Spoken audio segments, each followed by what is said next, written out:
Bem-vindos a todos. Hoje nós vamos demonstrar a criação de um projeto com uma das placas da STM32, a Núcleo F103RB. E a gente vai demonstrar aqui passo a passo para a configuração do projeto, bem como os passos necessários para que a gente faça um LED alternar o seu estado de aceso para apagado, ou seja, um pisca-pisca, né? E aqui também nós demonstraremos o uso de algumas das ferramentas. Em um primeiro momento, é necessário que a gente observe que a própria STM ela tem uma wiki para nós que nos auxilia muito neste passo a passo, onde nós temos todas as etapas descritas para a criação dos projetos e o uso das ferramentas. Por exemplo, aqui nós vamos para microcontroladores e nós podemos ver aqui, por exemplo, em Get Started, começando com o STM32. Vejamos que aqui nós temos a instalação das ferramentas, nós temos aqui um exemplo que faz piscar um LED, dentre outros que podem ser utilizados para segui-los e fazer a construção dos projetos. Por exemplo, na instalação, nós temos algumas das ferramentas que podemos utilizar, como por exemplo o STM32Cube NX, que é esta ferramenta, onde nós vamos criar o projeto e configurá-lo. Nós também temos o STM32Cube IDE, que é a interface, que é o ambiente de desenvolvimento integrado, né? Que é a interface que nos permite a criação e o desenvolvimento do nosso programa. E também temos aqui o software responsável pela programação do dispositivo, que é o STM32Cube Programa. Nós vamos utilizar as três ferramentas e vamos aqui fazer a demonstração utilizando essa placa, a Núcleo F103RB. Então, vamos começar.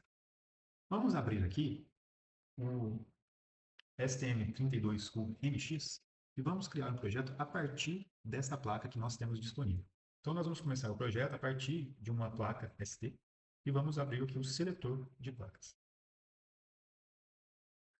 Para selecioná-la, basta que nós façamos um filtro e, por exemplo, encontrar aqui aquela que é de interesse para nós. Nesse caso, exatamente esta placa aqui, a Núcleo F103RB. Vamos começar um projeto com esta placa e inicializar todos os periféricos no seu estado padrão, né? Vejamos que aqui nós já temos, por exemplo, a configuração de alguns dos pinos para o hardware existente na placa, como o LED, também aqui o periférico associado ao USART, dentre outros. Nós vamos aqui em Project Manager e vamos criar um projeto. Vamos chamar esse projeto de Blink. Ok. E vamos selecionar uma pasta onde nós iremos salvar este nosso projeto. Eu vou também chamar aqui de Blink, mas podemos chamar o projeto com o nome que nós quisermos. Aqui é a pasta, né, onde nós vamos salvar. Uma coisa muito importante a ser atualizada é a ferramenta que nós vamos utilizar. No caso, nós vamos escolher o STM32Cube IDE. Tá? Feitas essas configurações, nós vamos aqui em Code Generator e vamos selecionar esta opção, onde faremos a cópia apenas das bibliotecas, dos arquivos, né, de biblioteca necessários ao projeto, e vamos manter estas duas opções aqui selecionadas. Caso a gente tenha alguma dúvida, nós podemos vir até este projeto, aliás, este passo a passo, que é o Blink LED, e nós vamos ver que aqui nós temos um passo a passo que nos mostra como fazer todas essas configurações, conforme nós acabamos de fazer. Aqui temos alguns outros detalhes e configurações que podem ser feitas, né, exploradas por aquele que estiver consultando este vídeo. Né? As opções que nós acabamos de escolher estão aqui, e agora nós vamos vir aqui e gerar o código. Generate Code. Ao terminar a geração do código, ele vai me perguntar se eu quero abrir o projeto. Se eu clicar em Open Project, e se eu tiver a IDE já instalada, eu vou abrir o projeto na minha IDE, aqui como nós estamos vendo.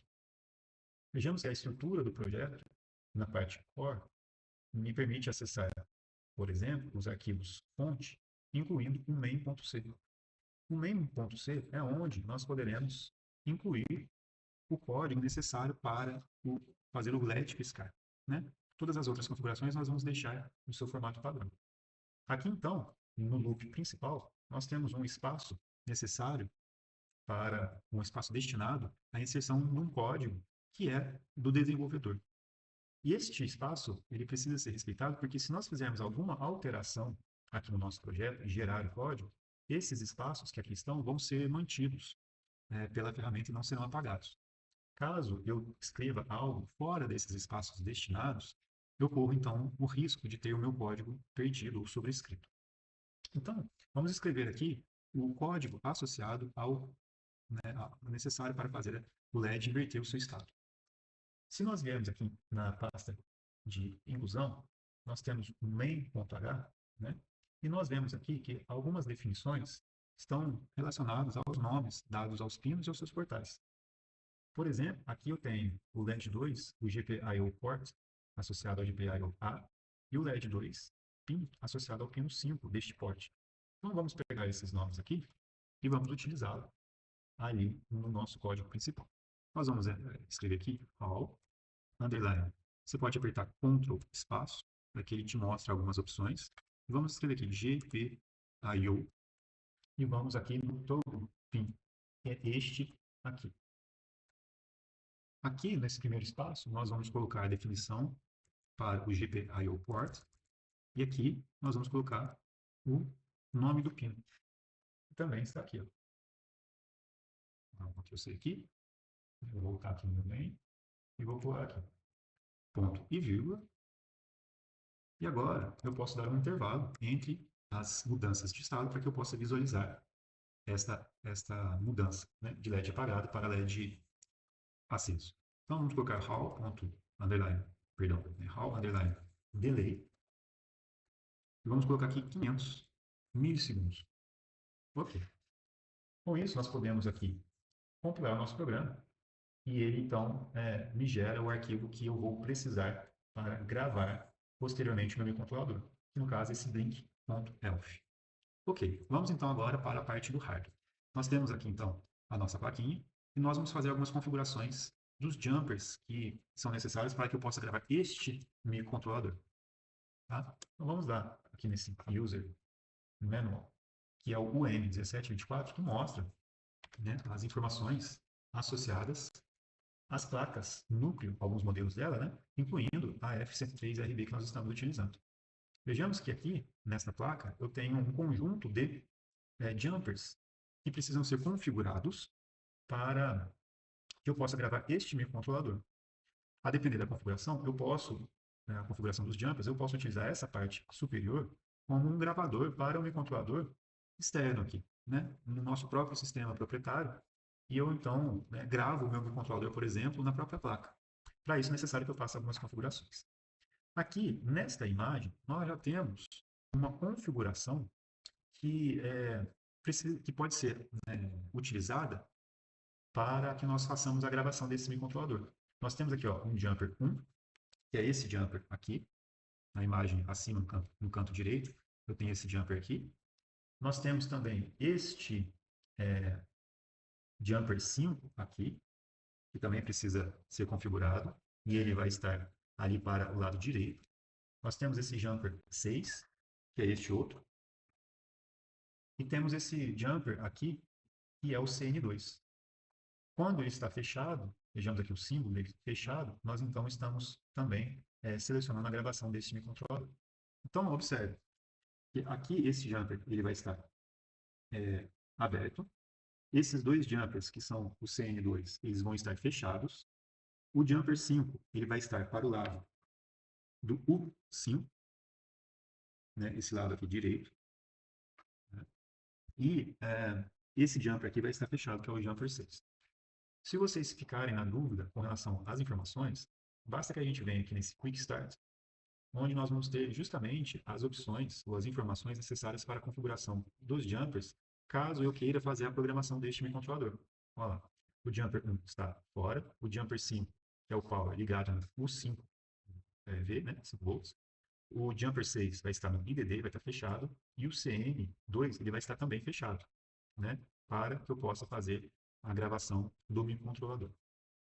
Com essas configurações feitas, nós podemos então conectar o cabo à placa. Então ele me mostra aqui que foi feita essa conexão. E eu posso, por exemplo, vir aqui no meu programador e executar a conexão. Ok, fiz a conexão do meu dispositivo. Nesse momento eu posso procurar pelo arquivo que nós acabamos de criar, né, fruto desta compilação aqui, né? Selecionando este arquivo, nós podemos então iniciar a programação. Feita a programação, nós já podemos observar aqui o LED piscando. Vamos alterar um pouco este tempo para que a gente visualize agora, né, uma configuração um pouco diferente. Por exemplo, vamos colocar aqui 2 segundos, ele vai ficar mais lento. Então, eu venho, compilo meu projeto, posso, então, buscar meu novo arquivo gerado, iniciar a programação, vou conectar aqui novamente, e agora a gente observa que ele está invertendo a sua condição lógica muito mais lentamente. Então, este vídeo tinha como propósito mostrar para nós como fazer a criação de um projeto, né, de uma maneira muito rápida e simples para aqueles que estiverem iniciando as suas experiências com o STM32. Então, até um próximo vídeo.